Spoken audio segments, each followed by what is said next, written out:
Hello there and welcome back. My name is Elena. And I am Fotios, and this is the Game Court. And of course, this is our Christmas special video where we try to present you 12 beautiful games from our collection. And these are 12 games that for us will forever stay in our collection. We will never get rid of them. Never leave. Nuh-uh. And make sure you watch this video up until the end of the video, because at the very end we have a special surprise for you guys. First game on our list is London. London is an amazing game that we have played for ever and ever. We play it at many play counts. It works very well in two, so I think this is one of the reasons why it will stay with us. It's a very unique game. It's designed by Martin Wallace, this game technically asks you to rebuild London if you wish, where you try to build your boroughs in there. You can get different boroughs, stay out of debt. The game gives you a lot of debt. It's an engine building game, so you kind of draft as many cards as you want to, and then you buy them, and then you run your engine, and then given how many cards you have within your engine, then you get poverty, you get debt, and you try to get rid of that debt as much as you can by running your engines. So that's kind of the gist of it though. You have a lot of things like bad things that can clutter your hand, like paupers, and you have to get rid of those as well. But all in all though, it's a very unique, very engaging game. The presentation of the game is fantastic. Osprey Games has done an amazing job with this game. The art is very minimalistic but very beautiful at the same time. And of course we live in the UK, so we're a bit biased, so that is why London is on our list. The next game in our list is a game called Castles of Burgundy, and is the masterpiece of the designer Stefan Feld. One of the top rated games on BGG. We have the original version, not the fancy recent version with the miniatures and everything, but we have printed our own miniature castles. Exactly, I was like, what are you talking about? Exactly.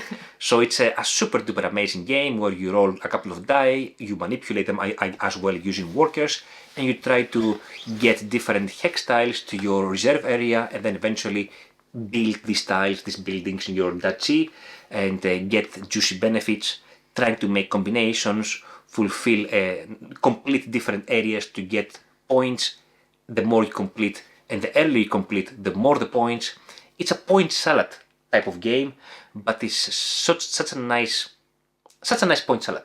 I really love Castle of Burgundy, the sense of building your own thing, the sense of completion. It also has a very nice puzzly aspect to it. So you always have to keep in mind that you have to keep on track, otherwise you end up buying all sorts of things that are there and then never closing anything, and then you end up with no points. So you have to be, straight on it.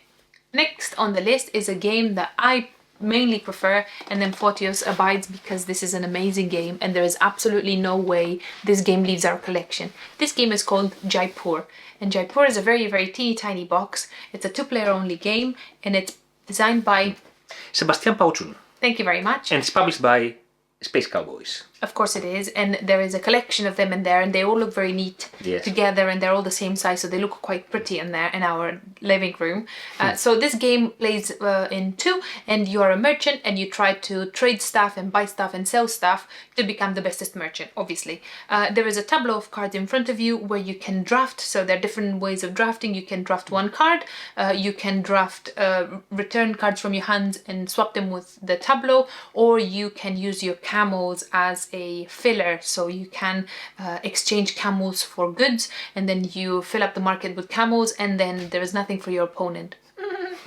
You can make set collections of 3, 4, and 5. Well, you can make set collections of 1 and 2 as well, and you can exchange that for little tokens that have points on the other side. The more you make set collections like 3, 4, and 5, that can give you extra tokens with extra points on it, and you kind of do this backwards and forwards until you finish a couple of the token stacks, because there are different resources in the game, right? So there's I know them by colors, I don't know them by colors. name. Yes. By name they have a green, colors, a blue, that's 6 colors. Exactly. So out of 6 stacks, you have to replenish 2 of them, and 3 then of them, madam. 2 of them. I'm sure it's 2. If it's not 2, please let me know, but I'm almost sure it's 2. It might be 3, I'm not sure. Well, now you made me guess. Yeah, well, is it 2? It doesn't matter. It says in the rulebook though. If you don't want to believe me, it's definitely in the rulebook. Our rulebook is in German anyway, so we wouldn't know. Anyway, Go for it. Yes, thank you. It's Yeah, okay, give me some space. When you first... I'm so excited about this game. Yeah, you I'm so are. sorry, but I'm excited about this game. When you first play this game, you think, oh, such a nice, peaceful game that I'm going to play with my coffee. But the more you play this game, the more bite it becomes. It's Absolute super disaster. duper. Yes, so it's a very easy game to teach and learn, but to master, it's not very easy. And we always play it at 3 because one of us has to win. Has to win. Yes. Three games, you mean? Yeah, 3 wins, games. Because the game comes with 3 tokens of, I won, you won. Excellence. Oh. Yes. And ours are, of course, metal because Fotios likes Yes, that. indeed. And then we always play 3 games to make sure that one is a winner. Always. The next game in our collection, in our 12 games of Christmas collection. What is number 9? Not number 9. Number 9. Yes, number 9. Number yes. 9. It is Le Havre. And Le Havre is a heavier game. Is an industry manufacturing game, and we love this kind of genre. It's a design by Uwe Rosberg, and we have a few games of him in our collection. Our friend Uwe. Uwe, yes. And this game is published by Lookout Games. So, in its core, the game is very simple. You progress the ship, and you may either take goods or you may visit a location and do that action. And the location could be your location, so you don't have to pay for food, or it could be somebody else's location, but you have to pay them to visit that location. It's a super simple game, but it's a very intricate game and very hard to actually go through because it's painful at times. You have to feed a lot every round. You have to feed. It's not painful at times. It's painful all the time. So you have to make sure you have the food, but also you have to make sure that you do what you want to do. It's very good at 2, I have to say. The more the players, I think it plays up to 5, but the more the players, the harder it becomes because in a round you may do just one action if there are 5 players. And then at the end you have no food and nothing. You've done nothing in your action, and you still have no food. You still have to feed everybody. Exactly. Whereas at least for 2 players, you have to pay more food at the end of the round, but you have more actions to do within the round, which is kind of cool. It's a super duper game. We played it first time when we played it. I remember. We kind of like, in a Euro game, you kind of spend most of the things you have at the beginning, and then you're like, oh, it's fine, I'll just get next round. I'll get some more. And then we just lost like 2 rounds in, and I was like, what's just happened? Exactly. But yeah, super duper. Next on our list is Adrian's Wall. Number 8? Number 8 yes. is Adrian's Wall. Adrian's Wall is designed by Bobby Hill and is published by Garfield Games. We have many games from Garfield Games. Probably not tried all of them, but we definitely played a lot of games from Garfield Games. Now, this game is a roll and write, flip and write? Flip and write, yes. A flip and write. And we like the X and write games. So I think it was inevitable that one of them would be in our collection, exactly. right? In exactly. today. Mm-hmm. Woohoo! Mm-hmm. Hadrian's Wall is the second most complex game that we have played as an X and write. But it works super, super well. What's the first one? The first one is... The first game that we played is... Twilight Inscription? Twilight Inscription. Inscription. Yes. I find that Adrian's Wall is more accessible because it's slightly smaller than the... I think Twilight Inscription has 4 pages, whereas Adrian's Wall only has 2 pages. It's kind of the same size as well, isn't it?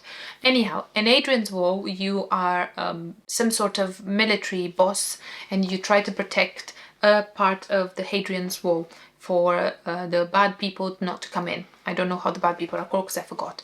Anyhow, you're defending the part of one section of the wall. That's what you're doing. And the main responsibility is A, put people onto the wall to defend the wall itself. B, build walls. So you have builders that do that. So kind of build part of the sections of the wall and reinforcements behind it. And C, look after the people inside the other side of the wall. That's kind of the gist of the game. Again, it's one of these games that you cannot do everything in one single game, so you have to choose, in particular with civilians, which buildings you would like to unlock and which strategy you would like to go down to. But inevitably, you will have to build your defenses against the Picts, I want to say. I'm not sure. Maybe. Somebody read the rulebook.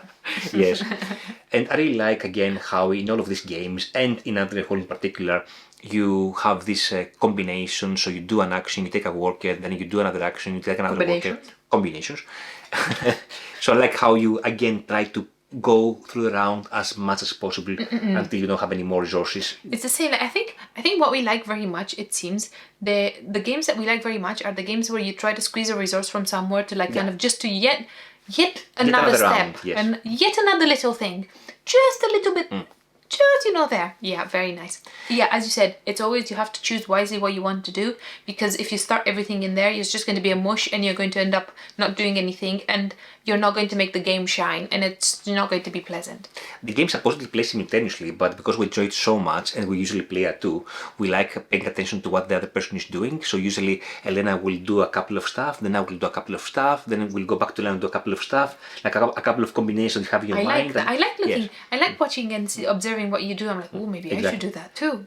And the new version of Adrian's called Anarchy is coming soon. At number 7, we have another game from Garfield Games. Look at that. I'm telling you, we like Garfield Games. And it's not the game that I like most from this company, but it's the game that is never going to leave my collection. It's, I think, one of the first modern games we acquired, and it's a game that was gifted by Elena to me on one of my birthdays a few years back, and it's called Raiders of the North Sea, a game designed by the owner of the company, Sam Phillips. And it's such a good game, such a good worker placement game. Simple in its core, because you place a worker, you take a worker. Unique, isn't it? Exactly, and a unique worker placement, but also very simple in how it plays. So you go to the village to work, to take resources, to hire workers, get some silver, use the silver to advance your armory, and then once you're ready, you go and do some raids. Exactly, to get some nice couch, you get some benefits. Exactly, to gold. You may some of your crew might be killed in the process, which is fine because then you can hire more crew. So it's such a good game. It is indeed a very good game. It is indeed, right? It is indeed. I don't think I want to add anything else, because you kind of captured that moment, and it is a very good game. And some of these games that I usually do better than Elena, I have to say. I don't know. Usually, it's one of these games that I never win at. I don't know. I don't think I've ever won in this game ever. Never ever. But it's indeed very enjoyable whatsoever. Number 6. Number 6. Number 6. I want to say number 6. I think it's number 6. Let me see how many games are. Yes, number 6. That's it. Number 6 is Everdale. Of course, it's Everdale. Everdale is, I mean, it sounds a bit cliche, and everybody knows about Everdale, and you know how much we like it, and it's fluffy and fuzzy and whatnot, and it is exactly that. It's an amazing game that's fluffy and fuzzy, and it has pretty animals, and it's all super pretty, and I love it very much. And it's worker placement. We like worker placement games as well, and it's such a good game. Technically, yeah, say it, sorry. It builds over the rounds. You get more workers and more workers. You have to build your tableau of 15 cards, the optimal combinations. Okay, I think I forgot to mention it has fuzzy animals, and with these animals you're trying to kind of build a village. That's kind of the idea behind it. Bit of a loosey theme, but it works very well, and the art is incredible in this game. And you do go through a lot of cards, so it's more like a tableau building. You have 15 cards within your tableau that you have to build. You have to be very smart and clever of what you actually do. So you can build buildings, and then you have people that actually can attach to your buildings for free. Critters. They have critters.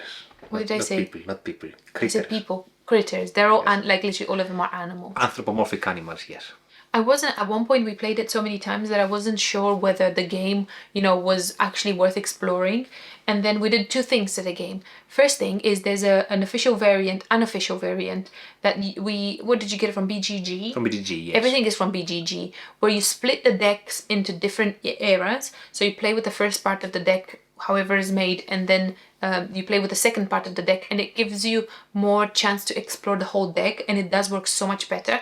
Plus at the beginning you start with different resources, and that made such a difference within our play. It's particularly good for 2 players. Yeah, it works super well in 2. Like in 4 players, most games that play at 4 play best at 4 most of the times, because you go through whatever you need to go to. But for 2 players, it made a massive difference. Yeah, it definitely allows you to do more of the combinations of the cards. And then Fotius bought an expansion. The Spire Quest expansion, yes, which opens up the game a little bit, but it doesn't really distract you from the core actions, because this opening up only refers to the changing of season. Let's say between rounds, how you have your rabbit that goes along the track. It does some hiking, but also you have some adverse weather conditions that do some bad judges to your game. Yeah, like cannot play a card from the meadow, or exactly. Pay an extra card when you play a card. Exactly. When you play a card, stuff like that. But you should get the big animals, right?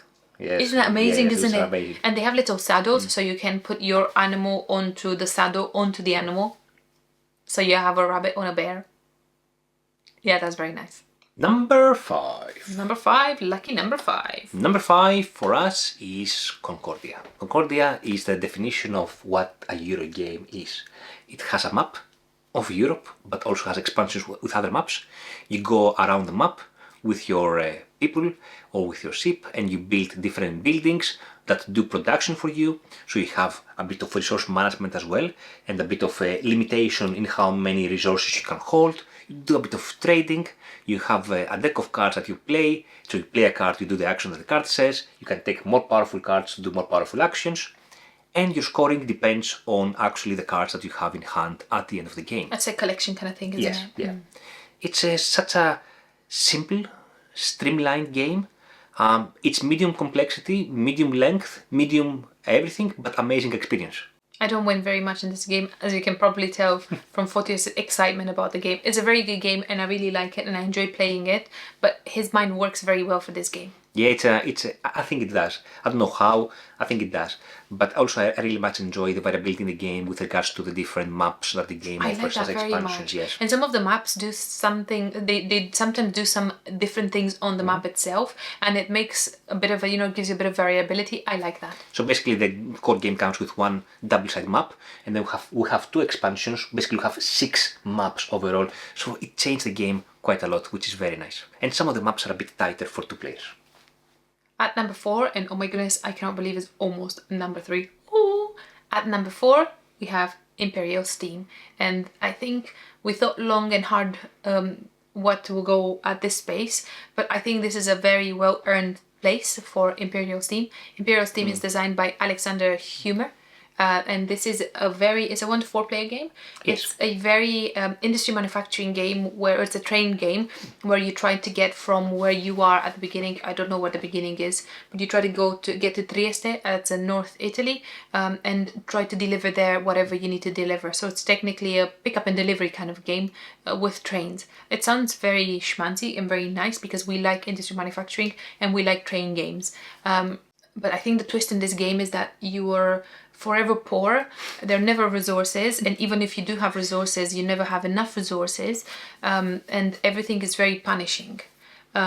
There's never a two-way place unless you have a lot of money to pay. Everything is a single person thing. Markets are far and few in between, and everything is very expensive. It sounds like a punishing game. It is very punishing. It is very punishing. It is the most complex game in our video today, Imperial Steam. And one thing I would like to say about this game, one fact that I really like, is that you can take a loan in the game, for which you would sacrifice 10% of your end of game points if you do take the loan. Is it a loan though, or is it some sort of investment, you right? kind of like give your shares away. Exactly. Kind of sell your shares. Exactly. But the loan amount, it depends on how many investors you have at that moment on your player board. So you may take a very profitable loan or a very poor loan, depending on... Regardless the case, you always sacrifice 10% of your end of game points. So from an economical perspective, how the economy works in the game, I find it very fascinating. It's incredible, isn't it? Plus, after all the effort that you have put in and you've managed to squeeze one extra resource from somewhere somehow, everything makes more sense, and it's so much more satisfying at the end when you finally finish the game. You're like, oh, I cannot believe I built 2 tracks this round. If I may say one moment, I registered this year to this BGG Secret Santa exchange gifts, and I was assigned to a person who actually liked a lot of train games, but Imperial Steam was not in their list at all. So I got them 2 games, one that was on the wish list anyway, but also Imperial Steam, because we very much enjoy it, and I hope they will enjoy it as well. I mean, I really wish that people that like train games try Imperial Steam, and I don't know how this game, I mean, like, I would expect everybody to know of it, because it's fairly popular on BGG though, isn't it? Yeah, the thing is that for the Euro players it's too much trainee, and for the trainee players it's too much Euro. I think this is the problem there. I see. I think it's an incredible game. The next game in our list is Orleans at number 3. What, number 3? It's a game designed by Rainer Stockhausen and it's published by TLP Games. It's one of Elena's favorite games, I would say. It's a back building type of game, like quacks that you put the workers in the back and then you randomly draw them at the beginning of the round, and then you assign these workers in different positions. Don't worry, you're not going to burst by exploding your potion in this game. compared to Quacks, but it has an element of Paladins of the West Kingdom that you assign workers in different locations to activate the locations, to buy more workers, or to go build in the map, or to move your person on the map. It's very simple and very unthematic, should I say? I wouldn't say it's simple. I think as a medium game. It's medium Just yeah. like Concordia. Yes, but it's very unthematic. Correct. It plays again as Concordia, did I say? It plays very elegantly. It's very streamlined. It's very engaging. There are so many buildings, additional buildings that you could build, like the extra tiles that you can build next to you. I think it's called upgrades or something like that. That will change again your strategy from game to game. It's a super good game, and I really very much like it. Has a lot of tracks as well. You can go up the tracks, get some more juicy stuff. Yeah, I think this is one of those games that tracks don't feel like tracks, and you don't feel like obliged to just go up on them for no reason. So everything kind of gives you benefits and it gives you rewards. So you want to go up the tracks if anything. But anyhow, a super duper game. Yep. At number 2, believe it or not, finally number 2, we have Picomino. Well, Hekmek if you wish. I think that's the second name or the first name. I'm not sure. Picomino Hekmek. This is a Reina Galicia game, and we like the bow tie, yes. We like this man's designs. He is an incredible designer, and we've tried a lot of his games, and we played them, and we take Picomino with it. I'm going to call it Picomino because I think it's such a nice, great game, nice name, so I'll call it that. We take it most places we go, whether it's a coffee shop, whether it's on a plane, whether it's... I think we take it anywhere you always have Picomino with us anywhere we go. We have this tiny thin version of Picomino, yeah, right? So just put it in your pocket and we go. So that works for us very well. So technically this game is a push your luck game, rolling dice, where you can roll the dice and then you keep behind one number at a time. So if you have a collection of 3, let's say 3 5s, then you can keep the 3 5s. You cannot take 5s again afterwards. So you have to maximize your numbers. And then you take a tile from number 21 to number 36. It depends on what you rolled onto your dice. Now the catch is you have to have at least one worm. Yes. That's what's called. Well, yeah. You have to have at least one worm, otherwise you don't get anything and you bust, and then whatever you have in front of you goes back onto the market, and then you lose your tile, and it's rubbish. Technically, every tile has 1, 2, or 3 worms, which you have to collect. Whomever has most worms at the end wins the game. The worms on the dice faces replace basically the 6s, but counts as 5. So if you roll a worm, it's a 5, but also allows you to take one of the tiles. Now, if you don't manage with a tile, you burst. And what happens in this case, you lose one of the tiles. The last tile you just received, you lose it. And the other cool thing, if Elena has on her stack the top tile, let's say is 24, and I roll 24, I can steal her 24 tile and I put on my pile. And then I can steal back from me and so on and so forth. And then nobody pays attention to anything else apart from each other's tiles. Theoretically, this is possible that you play the game and you end the game with 0 and 0 worms because nobody managed to took anything, or you got something and then you burst and you lost that something that you got. So that's entirely possible. But that's such a nice, fascinating game to play. Our number 1 for these 12 games of Christmas is another game by Uwe Rosberg. This time it's a 2-player only game, and this is Patchwork. Patchwork is a polyomino drafting, placing game. So basically you try to create your quilt. They say create a quilt. Thank you. You try to create your quilt. Like a blanket. Exactly. And you have 2 resources in the game. You have buttons, because you need to pay money or buttons to buy this material. Yeah, but expensive. Also, the other resource you have to spend is time, because you need time to actually... That's what you do. You're like spaghetti. You're sewing them in. Sewing, exactly. Sewing and the thing that if you spend a lot of time, then the other player may play multiple turns in one go, because you are further away from them, so they have to catch up as well. And drafting wise, you can only select one of the 3 polyomino tiles that are up front on the pawn, and then you take one and you move the pawn there. So it's, do I want to take this, or do I want to progress further the marker further, because you know that tile is amazing for Elena and I don't want him to have the tile. Yeah, no, don't take the tile, don't give it to the opponent. Exactly. Not happening. And every now and then, as you progress through the time track, you have the income phase as well, and you get a lot of buttons.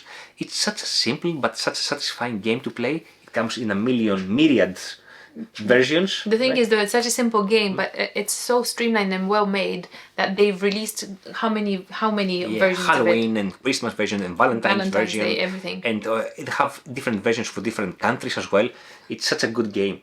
And actually, just now they have released the 10th anniversary Patchwork edition, right? Now we like this game so much that we'd like to spread the love and offer to one of you guys one new copy of Patchwork, the 10th anniversary edition, which also includes the solo deck of cards for Patchwork. So if you would like to have a chance to win this game, what do you have to do? Easy peasy. Just leave a comment down below with what games you want to keep in your collection forever and ever, and then we'll draw from there.